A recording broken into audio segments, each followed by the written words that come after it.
El teléfono sonó justo cuando terminaba de tensar los hilos de urdimbre en el telar de cintura. El timbre agudo era una disonancia en la sinfonía de mi taller, una melodía que yo conocía de memoria. El suave roce de la lanzadera contra la madera, el murmullo de las mujeres que tejían en el patio, el aroma a lana cruda y a tintes naturales que se aferraba a las paredes de adobe como un viejo secreto. Era un sonido del mundo exterior, un mundo que a menudo se sentía lejano y apresurado. En la pantalla el nombre de Valeria brillaba, mi nuera. Respiré hondo, una bocanada de aire con aroma a copal, y contesté. «¿Bueno?» «¡Mamá Adelaida! ¡Qué bueno que te encuentro!». Su voz, como siempre, era un torrente de entusiasmo artificial, una dulzura empalagosa que nunca lograba ocultar el metal frío que había debajo. «¿Estás muy ocupada? Leopoldo y yo tenemos una sorpresita para ti». Me recargué contra el marco del telar. La madera pulida por décadas de uso se sentía familiar y sólida bajo mi mano. Una sorpresa. La última vez que Valeria me había dado una sorpresa fue un juego de tazas de café de diseño minimalista que no combinaba con nada en mi cocina y que, sospechosamente, se parecía mucho al que ella había querido comprarse la semana anterior. «Nunca estoy demasiado ocupada para ustedes, hija. ¿Qué pasa?» «Bueno, como tu cumpleaños ya se acerca, decidimos adelantarte el regalo. Conseguí una oferta increíble para un fin de semana en una hacienda hotel preciosa, cerca de Mitla. Un lugar para que te relajes, mamá. Te lo mereces tanto. Sales de la rutina, dejas el taller un par de días. ¿Qué dices? Saldríamos mañana por la mañana». Silencio. En el patio, el ritmo de los telares no cesaba. Las mujeres de mi cooperativa, el hilo de la vida, no dejaban de trabajar. Relajarme. La palabra sonaba extraña en boca de Valeria. Para ella, mi trabajo era una antiguaya, una obsesión folclórica que ocupaba un terreno demasiado valioso en el centro de Oaxaca. Un fin de semana, lejos de mi casa, lejos de mi taller. Una punzada de desconfianza, fría y afilada como una aguja, me recorrió el espinazo. «Es un detalle muy bonito, Valeria. No tenías por qué». «¡Claro que sí! Ya está todo pagado. Leopoldo pasará por ti a las 10. Solo prepara una maletita con ropa cómoda. Te va a encantar». Colgó antes de que pudiera hacer más preguntas. Dejé el teléfono sobre la mesa, junto a un montón de hilos teñidos con grana cochinilla, de un rojo profundo y vibrante como la sangre. Mi esposo, Javier, que en paz descanse, solía decir que yo tenía un sexto sentido para la gente, un hilo invisible que me permitía sentir sus verdaderas intenciones. Y en ese momento, el hilo que me conectaba con Valeria vibraba con una tensión peligrosa, una nota falsa en la canción de nuestra familia. Miré mi smartphone, un aparato que me había costado aprender a usar, pero que ahora era indispensable para vender nuestras creaciones por Internet. Deslicé el dedo por la pantalla, abrí la aplicación de la grabadora de voz y apreté el botón rojo. Una pequeña luz parpadeó, silenciosa. Lo guardé en el compartimiento interior de mi bolso de todos los días, aquel que yo misma había tejido hacía años. Quizás solo era mi vieja desconfianza, mis miedos de mujer mayor. O quizás, solo quizás, era mi instinto de tejedora, que sabe que un solo hilo fuera de lugar puede deshacer todo el tapiz. Por si acaso, me dije. Solo por si mi memoria me falla y olvido algún detalle de este maravilloso regalo. A la mañana siguiente, Leopoldo llegó puntual. Se veía cansado, con ojeras que ni la luz brillante de la mañana oaxaqueña lograba disimular. Me dio un beso en la mejilla, un gesto rápido y sin afecto, y tomó mi pequeña maleta de viaje. Valeria lo esperaba en el coche, con unas gafas de sol enormes que le cubrían la mitad del rostro, y una sonrisa que parecía pegada con alfileres. «¡Mamá! ¡Qué guapa estás!», exclamó con su alegría impostada. «¿Lista para tu aventura?». Me senté en el asiento trasero. El coche, un modelo reciente que yo sabía que apenas podían pagar, olía a ambientador de pino, un aroma químico que chocaba con el perfume de las bugambilias que trepaban por mi fachada. Leopoldo puso el coche en marcha y nos integramos al tráfico. Él no decía nada. Sus manos se aferraban al volante con una fuerza innecesaria, los nudillos blancos. Era el mismo silencio tenso que yo había aprendido a reconocer, el silencio que lo envolvía cada vez que tenía problemas de dinero o cuando Valeria lo había convencido de alguna idea que a él no le gustaba del todo. «Y dime, hija, ¿cómo se llama el hotel? Para buscarlo en internet, ver las fotos», dije, mi voz sonando casual, mientras sacaba discretamente mi teléfono del bolso. Valeria titubeó por un instante. «Ay, mamá, es que ese es el chiste. Es una sorpresa total. Se llama El Refugio del Sol. Pero no lo busques, arruinarías la magia». El Refugio del Sol. Sonaba genérico, inventado. No importaba. Abrí el navegador y tecleé el nombre. Ningún hotel con ese nombre cerca de Mitla, ni en todo Oaxaca. Mi corazón empezó a latir un poco más despacio, con un ritmo pesado y ominoso. Dejamos atrás la ciudad y tomamos la carretera. El paisaje verde y vibrante de los valles centrales se desplegaba a nuestro alrededor. Leopoldo, en lugar de seguir la ruta principal hacia Mitla, se desvió por una carretera secundaria. El asfalto se convirtió en terracería, levantando una nube de polvo rojizo que se pegaba a las ventanillas. «¿Estás seguro de que es por aquí, mi amor?», preguntó Valeria, su voz perdiendo un poco de su seguridad. «El GPS dice que sí, es una ruta alternativa para evitar el tráfico», respondió Leopoldo, sin apartar la vista del camino. Pero no había tráfico que evitar. En los últimos 20 minutos no nos habíamos cruzado con un solo coche. El paisaje se había vuelto árido, salpicado de cactus y matorrales secos. Las montañas se veían a lo lejos, desdibujadas por el calor. Me sentía como si estuviéramos viajando hacia el pasado, hacia un lugar olvidado por el tiempo y el progreso. El silencio en el coche ahora era denso, casi se podía tocar. Leopoldo seguía con la mirada fija al frente, su mandíbula apretada. Valeria se quitó las gafas de sol y por primera vez vi la ansiedad en sus ojos. Ella miraba su propio teléfono, tecleando furiosamente. ¿Qué estaban haciendo? El hilo invisible de mi instinto me gritaba que diera media vuelta, que saltara del coche. Pero me quedé quieta. Una parte de mí, la parte que era madre, todavía se negaba a creer lo impensable. La otra parte, la tejedora, la estratega, sabía que debía ver hasta dónde llegaba este hilo torcido. Mi mano, dentro del bolso, se cerró sobre el contorno frío de mi teléfono. Seguía grabando. Después de casi 2 horas de viaje, el coche finalmente redujo la velocidad. Leopoldo se orilló junto a una construcción solitaria que el tiempo y el abandono habían roído hasta los huesos.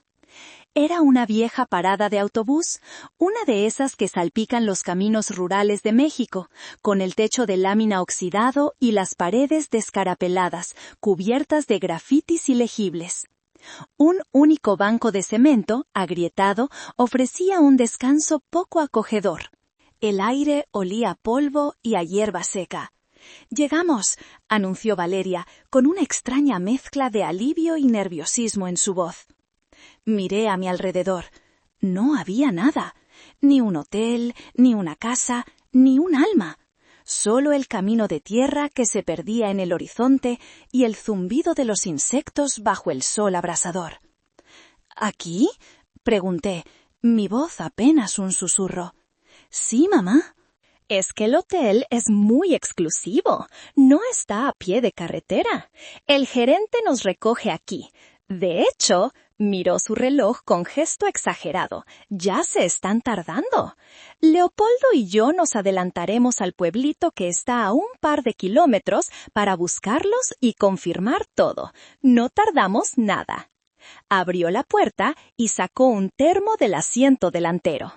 Te dejamos este tecito de manzanilla para que no te deshidrates. El sol está fuerte. Siéntate aquí, a la sombra. Volvemos en un santiamén. Me dio un beso rápido en la mejilla, un roce frío y seco.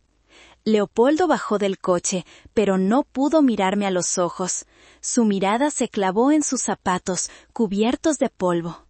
Murmuró algo que sonó como «Ahorita volvemos, ma», y se subió de nuevo al asiento del conductor. Vi cómo el coche se alejaba, levantando una estela de polvo que tardó en asentarse. Me quedé de pie, sosteniendo el termo.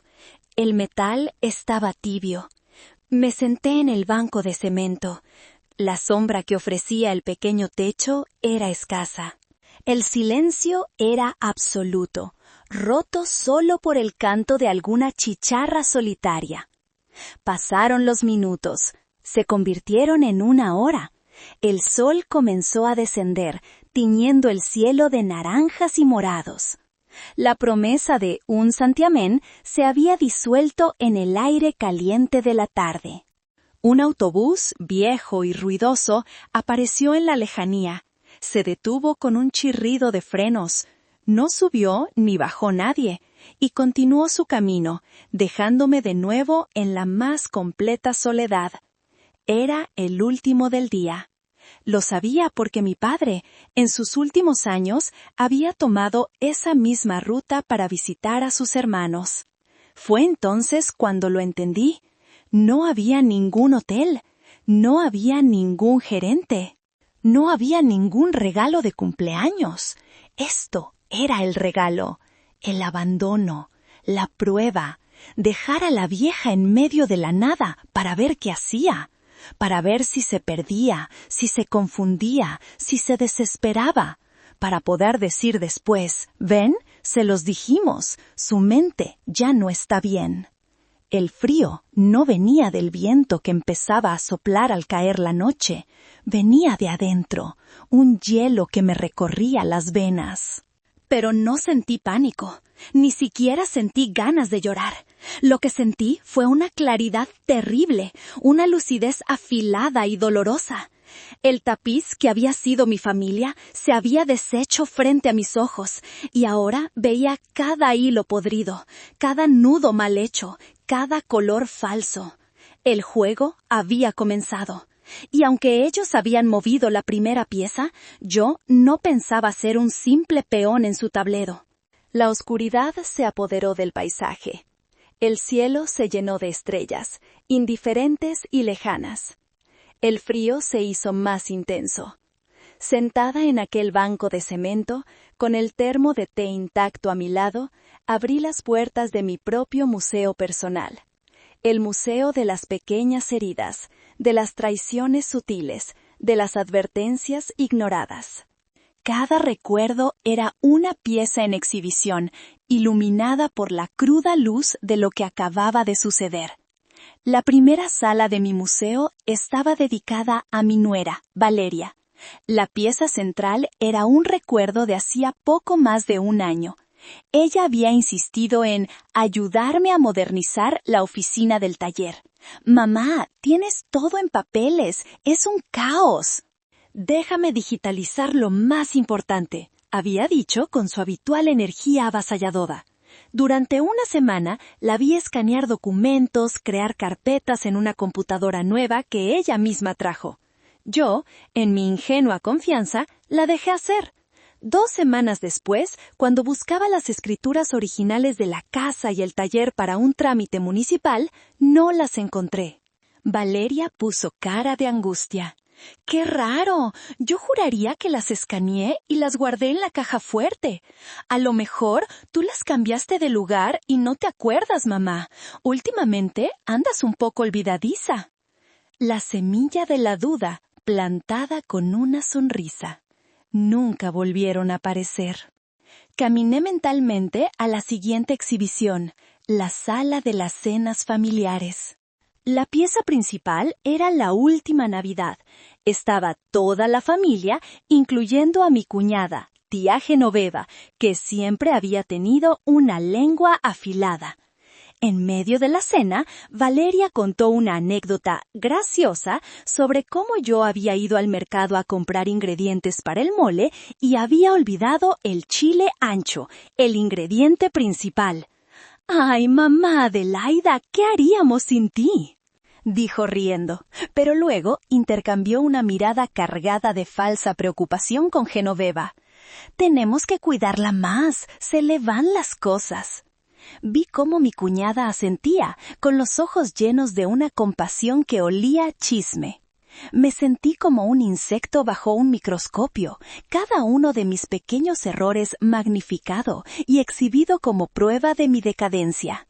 Finalmente llegué a la sala más dolorosa, la que guardaba bajo llave, la sala de mi propia ceguera. La pieza en exhibición no era una acción de Valeria o Leopoldo, sino un recuerdo mío. Una conversación de hacía más de 10 años con mi esposo, Javier. Leopoldo acababa de abandonar la universidad por segunda vez, convencido de que tenía una idea millonaria para un negocio.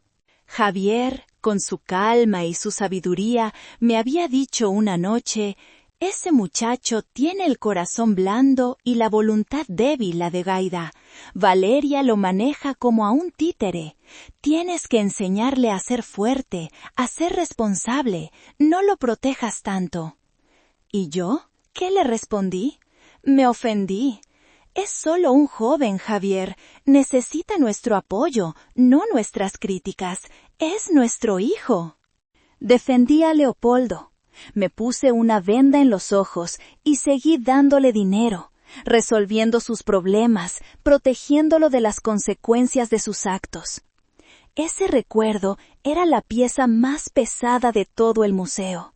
La traición de mi hijo no había nacido de la nada. Yo misma había abonado la tierra donde ahora crecía la maleza de su debilidad. El abandono en esta estación olvidada no era solo culpa de ellos, también era el resultado de mi amor mal entendido.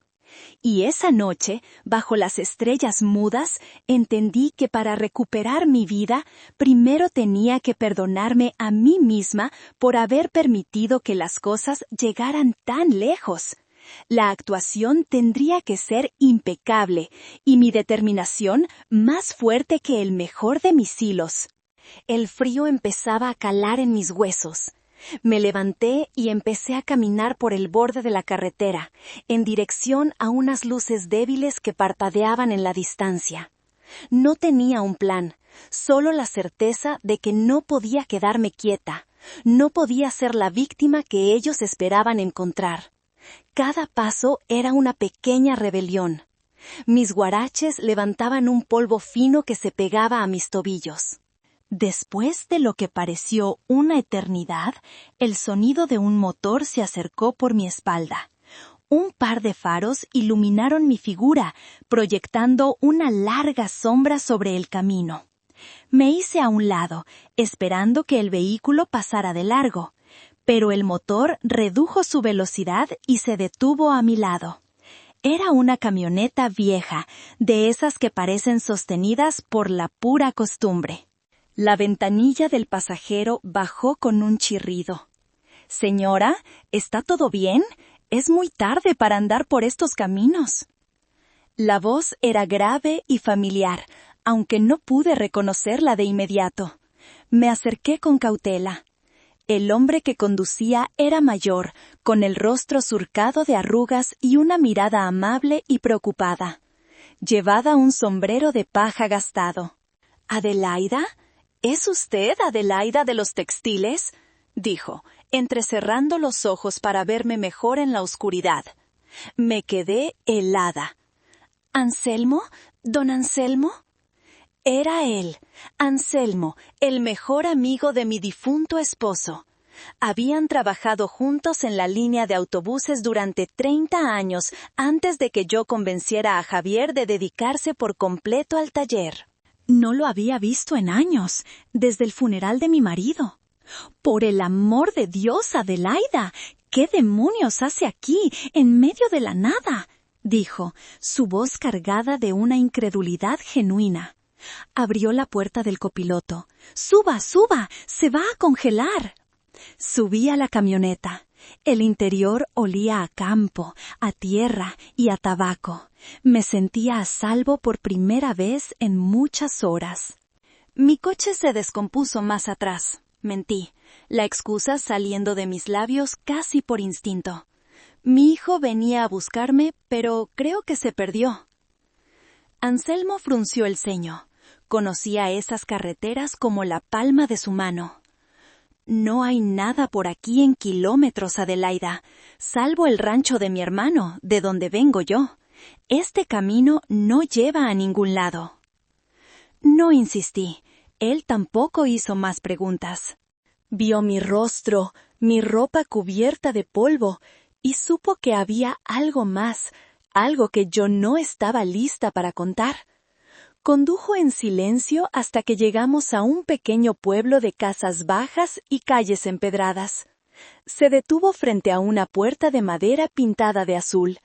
«Mi casa es su casa, Adelaida. Quédese esta noche. Mañana, con la luz del día, las cosas se verán más claras».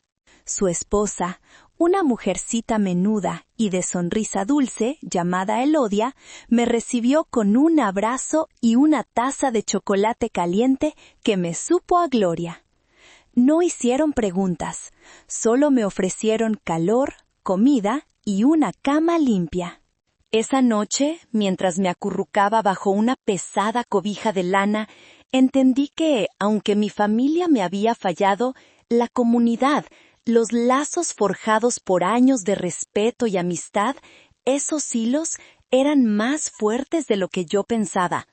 Anselmo y Elodia eran la prueba, eran mi primer refugio, mi primer aliado en la guerra silenciosa que estaba a punto de librar.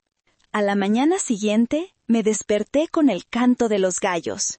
Elodia me había dejado ropa limpia y un desayuno de huevos rancheros que me reconfortó el alma. Mientras tomaba mi café, Anselmo se sentó frente a mí. «Adelaida, no soy quien para meterme en sus asuntos», dijo con su voz pausada. «Pero anoche, cuando la encontré, usted no parecía una mujer a la que se le descompuso el coche. Parecía una mujer a la que habían dejado atrás». Lo miré a los ojos. Vi la lealtad a mi difunto esposo, la preocupación sincera. Ya no podía seguir con la mentira. Necesitaba ayuda. «Tiene razón, Anselmo. No se me descompuso el coche. Me dejaron aquí». Su rostro se endureció. «¿Quién?» «Mi hijo y su esposa». Anselmo apretó los puños sobre la mesa de madera. No dijo nada, pero en su silencio había una furia contenida. Le conté la historia del regalo de cumpleaños, del viaje a ninguna parte, de la parada de autobús. No omití ningún detalle. Cuando terminé, él solo asintió lentamente. «Lo siento mucho, Adelaida. Javier estaría revolcándose en su tumba». «¿Qué piensan hacer? ¿Por qué harían algo así?» «Creen que estoy perdiendo la cabeza», dije, y al decirlo en voz alta, la crueldad del plan me golpeó con una nueva fuerza. «Quieren demostrar que ya no puedo cuidarme sola. Supongo que tiene que ver con el taller, con la casa». Fue entonces cuando recordé mi teléfono. Lo saqué del bolso.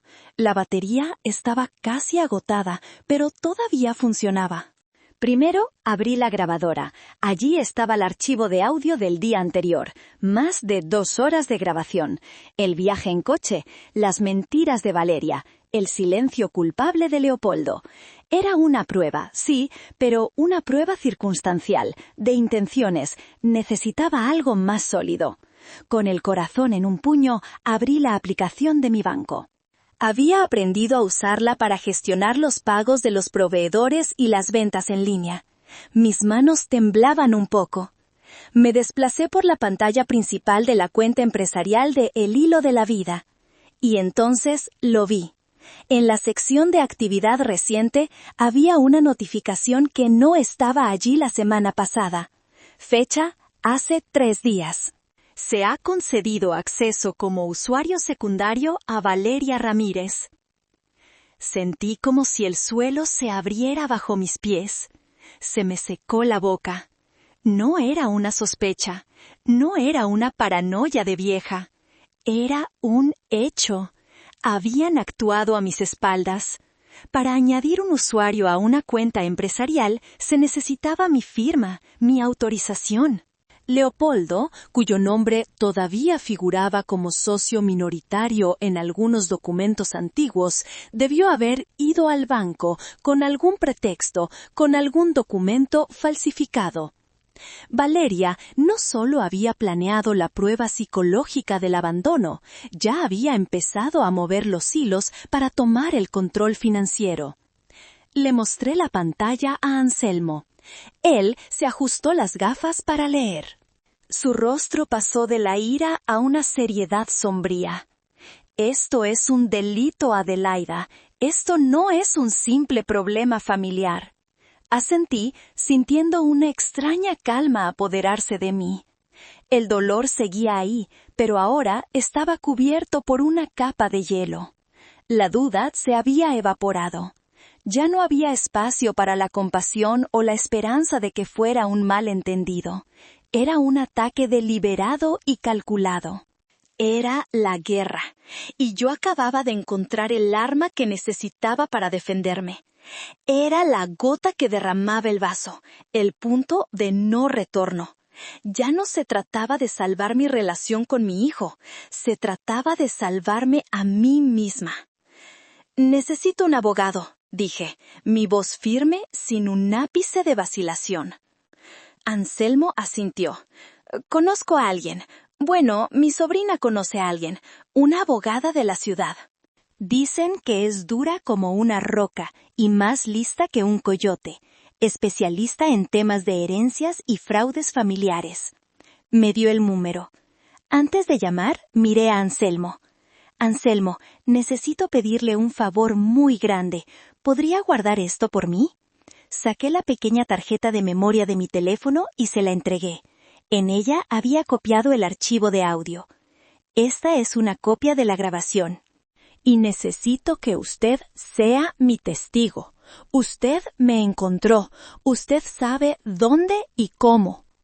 Anselmo tomó la tarjeta de memoria con la solemnidad de quien recibe un objeto sagrado. Cuente con ello, Adelaida, por la memoria de Javier y por usted. Nadie se mete con mi gente. Con esa seguridad me retiré a la habitación que me habían prestado e hice la llamada. Una voz profesional y cortante respondió al otro lado. Despacho Campos, buenos días. Expliqué mi situación a la mujer que me habían recomendado, la licenciada Isidra Campos. Hablé con calma, exponiendo los hechos sin sentimentalismos. La llamada, el viaje, el abandono y el descubrimiento en la cuenta bancaria. Escuchó sin interrumpir, haciendo solo algún sonido de afirmación de vez en cuando. Cuando terminé, hubo un breve silencio. Esperaba compasión o quizás sorpresa. En lugar de eso, obtuve algo mucho mejor, una estrategia. Señora Adelaida, dijo la abogada, su voz era como el filo de un cuchillo. Lo que usted me describe tiene un nombre. Se llama abuso de confianza y posible coacción a persona mayor. Es más común de lo que se imagina y es absolutamente ilegal. Escúcheme con atención, vamos a proceder con mucho cuidado. Me dio mis primeras instrucciones, claras y precisas. Primero, no confrontarlos, bajo ninguna circunstancia. No llamarlos, no enviarles mensajes, no dejarles saber que yo sabía la verdad. Segundo, volver a mi casa como si nada, Anselmo me llevaría. Tercero, y lo más importante, interpretar un papel. Ellos esperan encontrarla confundida, asustada, vulnerable. Dele exactamente eso, me instruyó la licenciada Campos. Hágales creer que su plan funcionó, que usted está desorientada y no recuerda bien lo que pasó. Llore un poco si es necesario. Déjeles que se confíen. Un enemigo confiado comete errores, y nosotros vamos a estar ahí para documentar cada uno de ellos. Continuó. Yo, por mi parte, empezaré a moverme. Solicitaré al banco todos los registros de la transacción para añadir a su muera. Investigaré al notario que probablemente usaron. Pero necesito tiempo, y para eso necesito que usted les haga creer que tienen todo el control. ¿Cree que puede hacerlo? Pensé en mis años de tejedora, en la paciencia infinita que se requiere para crear un diseño complejo, para combinar los colores, para tensar cada hilo en su lugar exacto. Pensé en la cara de Valeria, llena de triunfo falso. Pensé en la espalda de mi hijo, incapaz de mirarme. Sí, licenciada, respondí, sintiendo cómo la determinación se asentaba en mi interior. Puedo hacerlo. Sé exactamente cómo tejer esta historia. Colgué el teléfono. Ya no era Adelaida, la madre traicionada. Era Adelaida, la estratega. El contraataque había comenzado. Esa misma tarde, Anselmo me llevó de vuelta a la ciudad. Cuando su camioneta se detuvo a una cuadra de mi casa, respiré hondo. Era la hora de la función. Me despeiné un poco el cabello, me froté los ojos hasta que enrojecieron y me aseguré de que mi ropa tuviera suficiente polvo del camino. Cuando bajé de la camioneta, le di las gracias a Anselmo con un susurro. Él solo me dio una palmada en el hombro, una señal de apoyo silencioso, y se fue. Caminé la última cuadra arrastrando los pies. Al doblar la esquina, vi el coche de Leopoldo estacionado frente a mi puerta. Estaban allí. Mi corazón martillaba, no de miedo, sino de adrenalina. Me detuve frente a mi propia casa como si fuera una extraña, mirando la puerta, las ventanas, con una expresión de total confusión. La puerta se abrió de golpe. Era Valeria. Al verme, su rostro se transformó en una máscara de alivio y preocupación exageradas. «¡Mamá! ¡Dios mío, mamá! ¡Estás aquí! Estábamos muertos de preocupación». Corrió hacia mí y me abrazó. Su abrazo era rígido, frío. Leopoldo apareció detrás de ella. Su cara era un poema de culpa y ansiedad. «Ma, ¿dónde estabas? Te buscamos por todas partes». Empecé mi actuación. Dejé que mis hombros se hundieran. Mis ojos se llenaron de lágrimas, lágrimas que no eran del todo falsas, pero que ahora tenían un propósito. No sé qué pasó», dije, mi voz temblorosa. «El coche se fue y yo caminé. Un señor amable me trajo a la ciudad. Estaba perdida». Los dejé que me guiaran adentro, que me sentaran en mi propio sillón, que me trajeran un vaso de agua. Valeria no dejaba de hablar, reconstruyendo una historia falsa para mí. «¡Ay, mamá, qué susto nos diste! El coche tuvo una falla. Tuvimos que ir al pueblo a buscar un mecánico. Cuando volvimos, ya no estabas. Pensamos que te habías desorientado y te habías ido a caminar. No vuelvas a hacer eso, por favor». Asentí dócilmente mirando mis manos. Leopoldo se sentó frente a mí. «Ma, ¿te sientes bien? ¿Recuerdas lo que pasó?» Lo miré, dejando que viera toda la confusión y el miedo que podía fingir. «No muy bien, hijo. Todo es borroso. Solo recuerdo que hacía mucho frío». Vi cómo se relajaban. Vi la mirada de suficiencia que Valeria le lanzó a Leopoldo por encima de mi cabeza. Su plan había funcionado a la perfección. La vieja estaba rota, confundida. lista para ser manejada. Esa noche, después de que se fueran, prometiendo volver al día siguiente para cuidarme, me serví un pequeño vaso de mezcal. Me senté en mi taller, en la penumbra, rodeada por los esqueletos de mis telares. El primer acto de mi obra había sido un éxito. Había plantado la semilla de mi supuesta vulnerabilidad. Ahora solo tenía que regarla, cuidarla y esperar a que ellos, en su arrogancia, cayeran en la trampa que yo misma estaba empezando a tejer. Brindé en silencio, por Javier, por Anselmo y por la mujer que estaba descubriendo que era. Una mujer capaz de luchar con las armas más silenciosas, la paciencia y el engaño. La semana que siguió fue un lento y meticuloso montaje teatral. Yo era la protagonista, interpretando el papel de una mujer que se desvanecía en la niebla de la senilidad. Dejaba la leche fuera del refrigerador. Olvidaba citas imaginarias y luego me frustraba por no encontrarlas en mi calendario. Hacía preguntas repetitivas sobre el mismo tema. Cada pequeño acto era una pincelada en el retrato de la incompetencia que ellos querían pintar. Valeria y Leopoldo venían todos los días. Al principio, con una fachada de preocupación. Me traían comida, reorganizaban mis cosas para que las encontrara más fácil y hablaban conmigo con esa paciencia condescendiente que se reserva para los niños y los ancianos. Yo, por mi parte, seguía documentando. Mi teléfono, a menudo olvidado sobre alguna mesa, se convirtió en mis oídos, capturando conversaciones susurradas en la cocina, llamadas telefónicas hechas en voz baja. Mi teléfono, a menudo olvidado sobre alguna mesa, se convirtió en mis oídos, capturando conversaciones susurradas en la cocina, llamadas telefónicas hechas en voz baja. La licenciada Campos me llamaba cada 2 días desde un número privado para recibir mis informes. «Excelente, señora Adelaida. Siga así. Ya tenemos los registros del banco. La firma en la solicitud no se parece en nada a la suya. Siga dándoles confianza». Finalmente, el día llegó.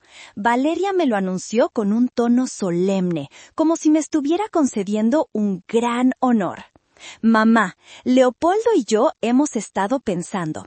Sabemos que todo esto de los papeles y las cuentas del taller te estresa mucho, así que hemos contactado a un asesor financiero muy bueno.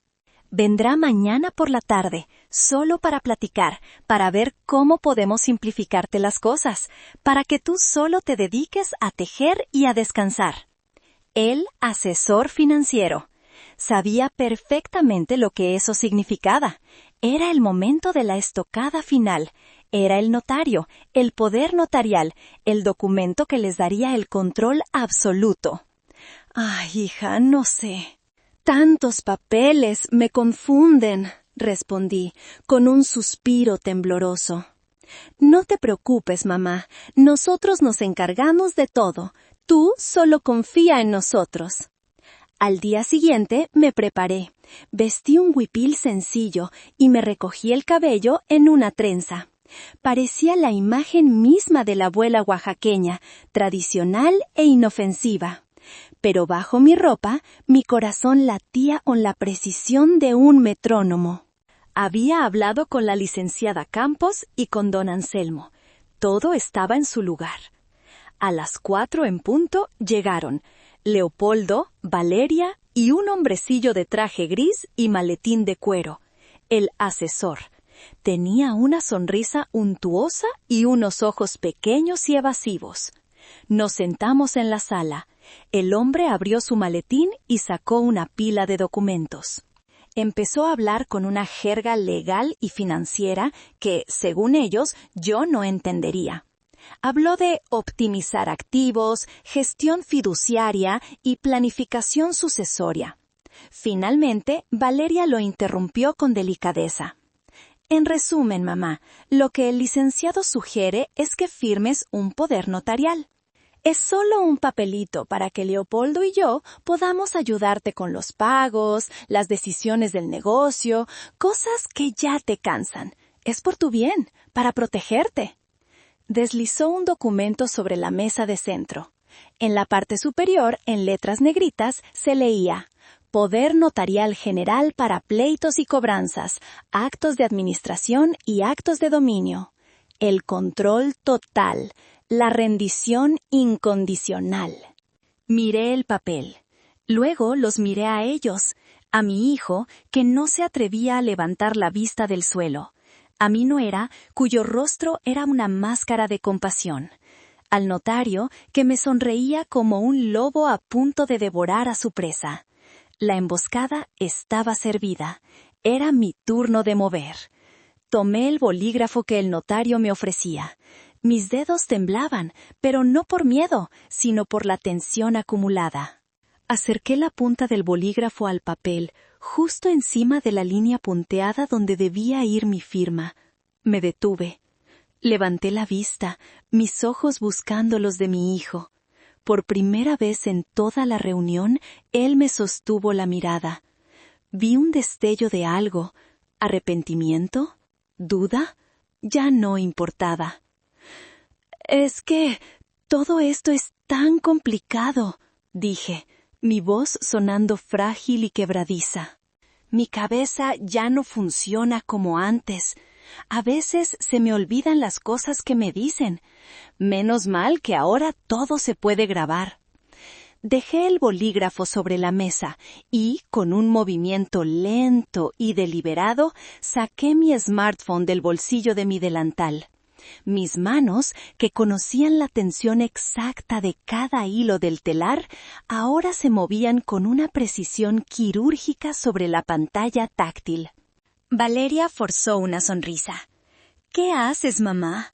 No necesitas grabar esto. Nosotros te lo explicamos las veces que haga falta».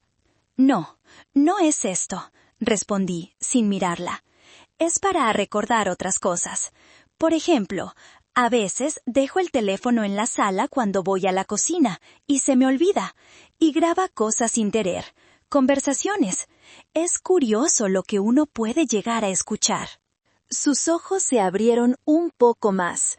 La sonrisa se congeló en sus labios. El notario carraspeó, incómodo.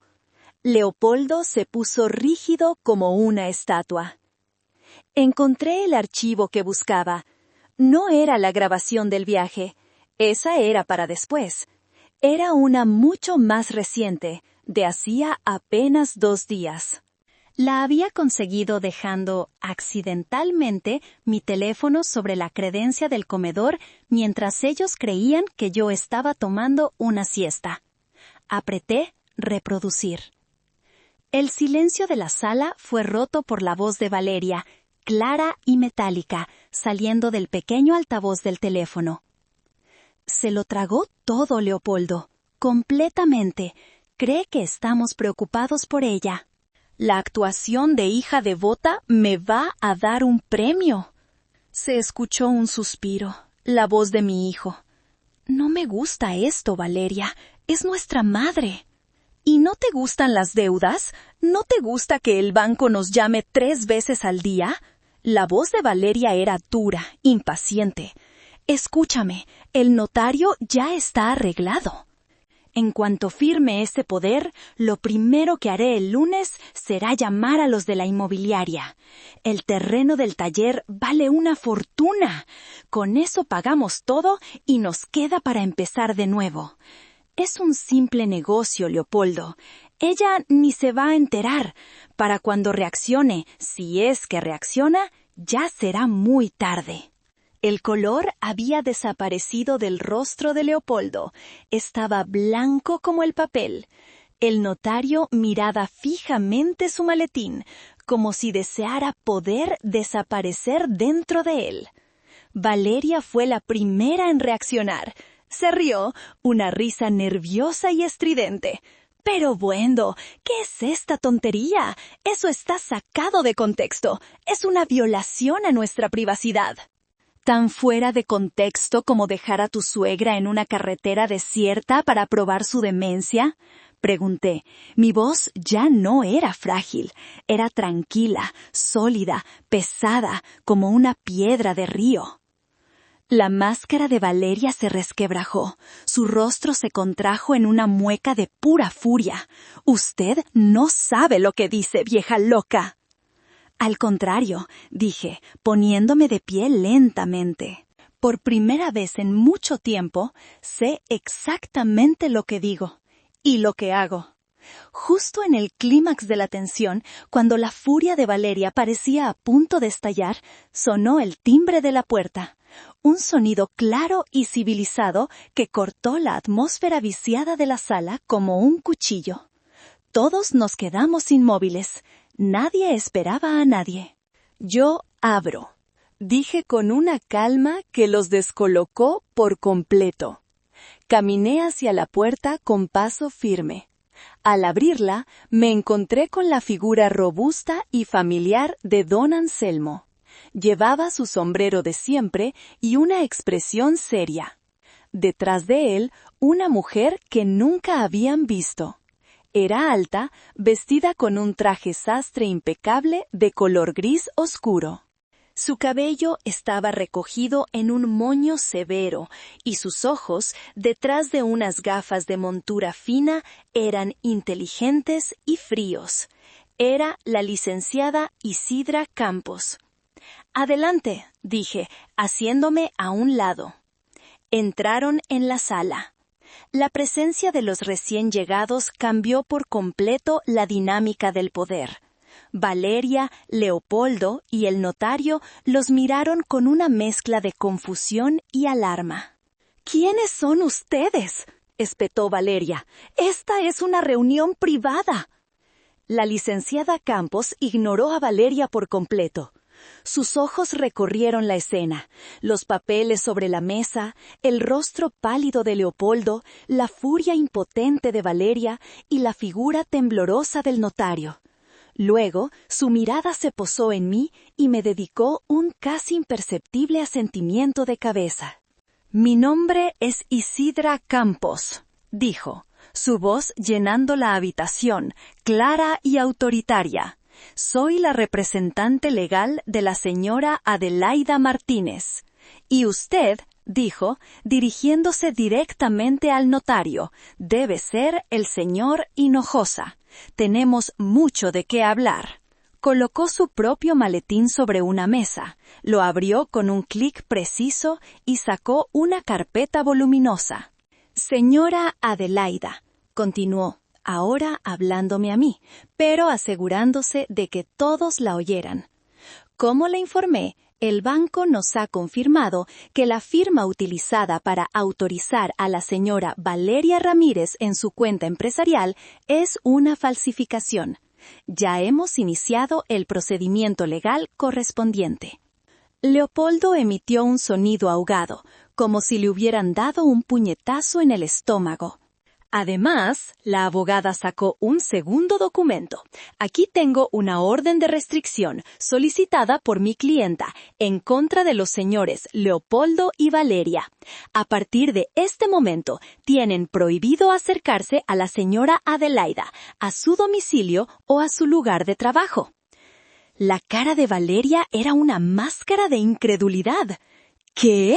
No puede hacer eso. Somos su familia». «Solo intentábamos ayudarla». «Ayudarla a firmar un poder que les cedería el control total de sus bienes mientras planeaban vender su propiedad a sus espaldas, ¿correcto?». La voz de la licenciada era cortante. «Tenemos grabaciones que sugieren precisamente eso». Finalmente se giró hacia el notario. Su voz bajó, volviéndose aún más amenazante. «Y en cuanto a usted, señor Hinojosa, le sugiero que recoja sus cosas y se prepare para recibir una notificación del Colegio de Notarios. La complicidad en un acto de fraude es un delito muy serio». El hombrecillo se puso de pie de un salto, sudando profusamente. Metió sus papeles en el maletín de cualquier manera y, sin decir una palabra, salió casi corriendo de la casa. El juego había terminado. Jaque mate.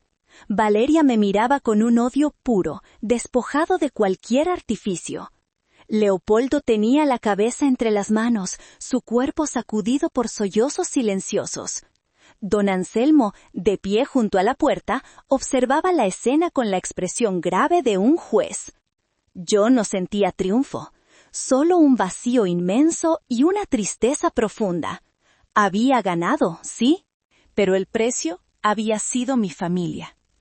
El silencio que siguió a la huida del notario fue pesado, denso, cargado de todo lo que no se había dicho en años. Leopoldo seguía derrumbado sobre sí mismo, un hombre hecho un ovillo de vergüenza y derrota. Pero Valeria no estaba derrotada, estaba furiosa. Se puso de pie de un salto, su cuerpo vibrando de rabia. «¿Cómo te atreves?», me gritó, su voz rasgando el silencio. Ya no había dulzura, ni preocupación fingida, solo veneno.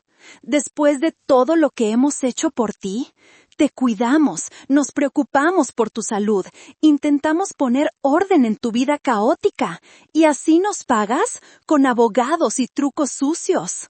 La licenciada Campos dio un paso al frente. Señora, le recomiendo que mida sus palabras.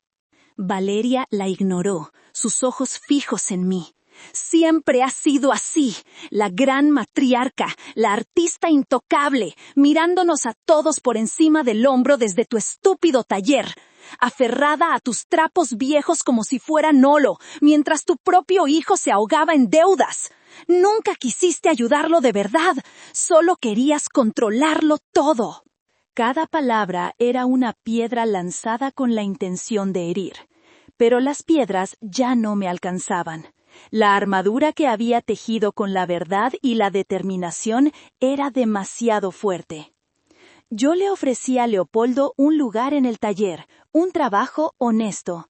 Respondí, mi voz tranquila. Le ofrecí enseñarle el oficio que ha dado de comer a esta familia por generaciones. Él lo rechazó. Prefirió perseguir sueños de dinero fácil que siempre terminaban en fracaso. Y tú, Valeria, nunca viste el taller como un legado. Solo viste un activo, un pedazo de tierra para vender. «Porque es lo que es», chilló, «un montón de ladrillos viejos en una zona que vale millones. Pero tú eres demasiado ciega y egoísta para verlo. Preferirías hundirte con tu taller antes que asegurar el futuro de tu familia». «Ustedes no son mi futuro», dije, y las palabras salieron con una finalidad terrible. Mi futuro es mi trabajo, mi comunidad, mi paz, cosas que ustedes intentaron quitarme. Fue entonces cuando Leopoldo levantó la cabeza. Su rostro estaba devastado, rojo e hinchado por el llanto. Me miró, y por primera vez en mucho tiempo, vi al niño asustado que yo había criado. «Mamá, perdóname», susurró, su voz rota. «Yo no quería. Ella me convenció. Las deudas». Valeria se giró hacia él con desprecio. «Tú cállate, no seas cobarde». Pero era demasiado tarde. El colapso era total. Su alianza, construida sobre la mentira y la codicia, se había hecho añicos contra la roca de mi resolución.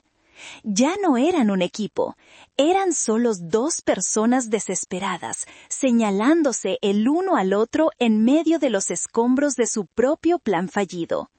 La escena era patética y por un instante casi sentí lástima. Pero luego recordé la fría soledad de la estación de autobuses y la lástima se desvaneció. La licenciada Campos carraspeó, trayéndonos de vuelta a la realidad legal del momento. La orden de restricción es efectiva inmediatamente. Les pido que recojan sus pertenencias personales y abandonen la propiedad. Valeria soltó una carcajada amarga. «¿Pertenencias? No tenemos nada aquí». Esta nunca fue nuestra casa. Correcto, dije yo, y me acerqué a una pequeña mesa donde había dejado un sobre. Lo tomé y me acerqué a Leopoldo, que seguía sentado inmóvil. Se lo extendí. Esto es para ti. Él me miró, confundido. Tomó el sobre con manos temblorosas. Dentro había 2 documentos. El primero era una notificación formal, redactada por la abogada, de su destitución como socio minoritario de El Hilo de la Vida, un título que había sido más honorífico que funcional, pero que ahora quedaba revocado para siempre. El segundo documento era una copia simple de mi Nuevo Testamento en el que él quedaba explícitamente desheredado. Valeria se lo arrebató de las manos. Sus ojos volaron sobre las páginas. Su rostro se descompuso. «No puedes hacer esto. Es su derecho. Es tu único hijo». «Era mi único hijo», corregí, y la frialdad de mis propias palabras me sorprendió. Pero era la verdad. El hijo que yo amaba había dejado de existir, reemplazado por este extraño que había conspirado para robarme mi vida. El derecho se gana con lealtad y respeto. Y él perdió ambos. Me giré hacia Leopoldo. El taller que tu padre y yo construimos con nuestras manos era para ti, para tus hijos si algún día los tenías. Era tu legado. Elegiste escupir sobre él. Ahora tienes que vivir con esa elección. Leopoldo no dijo nada, solo bajó la cabeza, derrotado. «Ahora, por favor, váyanse de mi casa», dice. Mi voz no era dura, sino infinitamente cansada. Valeria me lanzó una última mirada llena de odio. Agarró a Leopoldo del brazo y lo levantó a la fuerza. «Vámonos, no tenemos nada que hacer aquí con esta bruja». Los vi salir. La puerta se cerró detrás de ellos con un clic suave. Y con ese sonido, un capítulo de mi vida se cerró para siempre. Me quedé en medio de mi sala, rodeada por el silencio. Don Anselmo se acercó y me puso una mano en el hombro. No lloré. Me sentía extrañamente vacía, como un telar del que se acaba de cortar el tapiz terminado. La obra estaba completa. El patrón se había revelado. Y aunque era una historia de dolor y traición, también era la historia de mi propia y silenciosa victoria. Los meses que siguieron fueron de una calma extraña. El eco de la confrontación se fue desvaneciendo lentamente, como las ondas en un estanque. Leopoldo y Valeria desaparecieron de mi vida. Me enteré por mi cuñada Genoveva en una llamada llena de disculpas tardías que se habían mudado a otra ciudad, acosados por las deudas y las consecuencias legales de sus actos. El notario Hinojosa fue suspendido. La justicia, aunque lenta, había seguido su curso. Pero mi victoria no se sentía completa solo con su derrota. Necesitaba construir algo nuevo sobre las ruinas de lo que se había roto. No vendí la casa ni el taller como ellos habían querido. Al contrario, invertí en ellos. Con la ayuda de don Anselmo y el consejo de la licenciada Campos, transformé El Hilo de la Vida. Ya no era un negocio familiar. Lo convertí en una cooperativa. Invité a las mujeres que habían trabajado conmigo durante años a convertirse en socias. Juntas creamos un fondo para apoyar a otras mujeres artesanas de la región, para enseñarles a gestionar sus negocios, a proteger su patrimonio, a no depender de nadie. El taller floreció, la risa y la creatividad volvieron a llenar sus patios. En lugar del peso de un legado que casi me aplasta, ahora sentía la ligereza de un propósito compartido. Enseñaba a las más jóvenes las técnicas ancestrales que mi madre me había enseñado a mí, y a cambio, ellas me enseñaban a navegar por el mundo digital con una soltura que me maravillaba. Encontré una paz que no sabía que había perdido. Una paz que no venía de la ausencia de conflicto, sino de la certeza de mi propia fortaleza. Me di cuenta de que ellos no habían intentado robarme solo mi dinero o mi propiedad. Habían intentado robarme mi voz, mi autonomía, mi derecho a decidir sobre el último capítulo de mi vida. Y al luchar, no solo había protegido mis bienes, había reclamado mi alma. A veces, por la tarde, me siento en mi telar, y mientras mis manos mueven la lanzadera, pienso en todo lo que pasó. Pienso en la delgada línea que separa el amor de la posesión, el cuidado de la opresión. Pienso en la fuerza que se puede encontrar en el silencio y en el poder de un solo hilo de verdad en una red de mentiras. Perdí un hijo, pero me encontré a mí misma. Protegí el trabajo de mi vida y al hacerlo le di un nuevo significado. A veces, en las noches más silenciosas, todavía me pregunto, ¿hice lo correcto? ¿Fui demasiado dura? Déjenme saber qué piensan ustedes en los comentarios. Gracias por escuchar mi historia.